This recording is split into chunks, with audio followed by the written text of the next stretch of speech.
Now what I want to say here, Albert Ojwang amekufa katika mikono ya serikali. Albert Ojwang, maana walimtoa nyumbani kwa wazazi wake na kwa bibi yake akikuwa mtu mhai.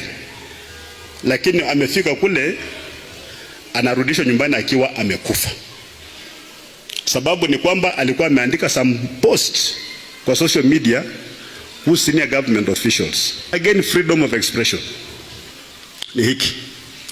Mimi nimekuwa kwa serikali.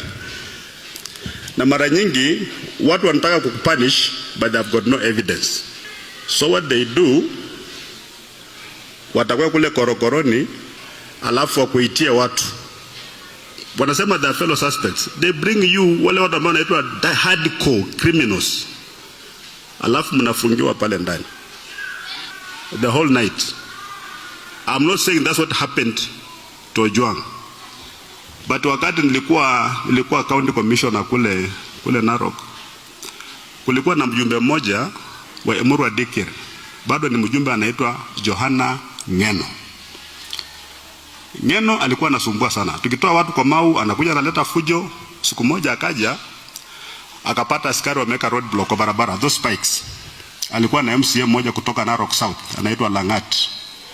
Akachukua hizo vitu akatupa. Askari wakamshika wakamleta Narok. Wakati alifika wa Narok, mimi nikauliza maisisi ya hiyo alikuwa anaitwa Kariuki, huyu mheshimiwa vile amekuja hivi anashtakiwa na makosa gani? Akasema gavana, huyu jamaa tulikuwa tumemshika tupunguze ile mambo ya incitement kule, but tulikuwa tunataka kumwacha, lakini kuna watu wametoka DCI headquarters wametake over this case, kwa hivyo hayuko kwa mikono yetu tena. Kufikia around 6 kuna jamaa anaitwa Patrick Ndutu. Patrick Ndutu that time alikuwa chief administrative secretary katika ofisi ya rais. He was my boss. Akaanza kunipigia simu akisema, commissioner please, wacha mheshimiwa atoke asilale hapo ndani. And I knew they were related, maana mheshimiwa Ngeno ni kama ameoa msichana wa Ndutu.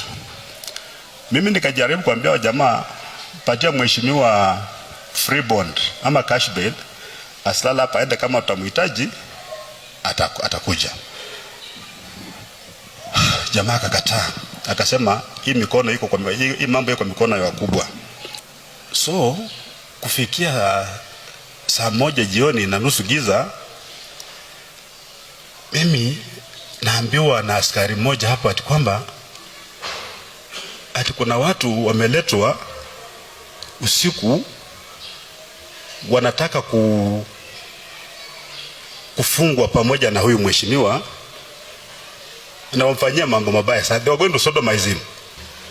Wameleta jamaa ati anafika pale anaambia mheshimiwa ati mbona ananuka kama mwanamke usiku. So mimi I called that CCIO nikamwambia CCIO, this is the report I have gotten. We are the people who are in charge here. Kama ni haya maneno mtaka kufanyia mheshimiwa, I'm going to call a press conference hii and I'm going to expose you. So akasema what we do, because hii ni amri imetoka juu, I cannot release this guy. We agreed ya kwamba we create a scenario kwamba huyu mheshimiwa akikaa hapa kuna watu wanajimobilize kuja kuvamia police station, kwa hivyo he cannot sleep here. Tukamchukua tukamweka kwa gari tukampeleka Nakuru. Yeye huwa analia kwamba nilipelekwa Nakuru usiku, walikuwa wanataka kuniua.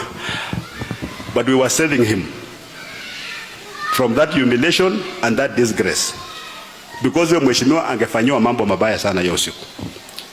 Now huyo Ojwang kama hangekufa, his story will have remained untold. Maana angefanywa mambo mabaya, hiyo vituko yote afanyiwe, ikifika asubuhi anawekwa kwa gari na anaambiwa ukienda kuongea tena muandike tena, we are not going to kill you. Ojwang angeenda nyumbani, hagewahi kuongea tena, angenyamaza. Asante kwa kutizama. Bonyeza subscribe ili kupata mengi zaidi.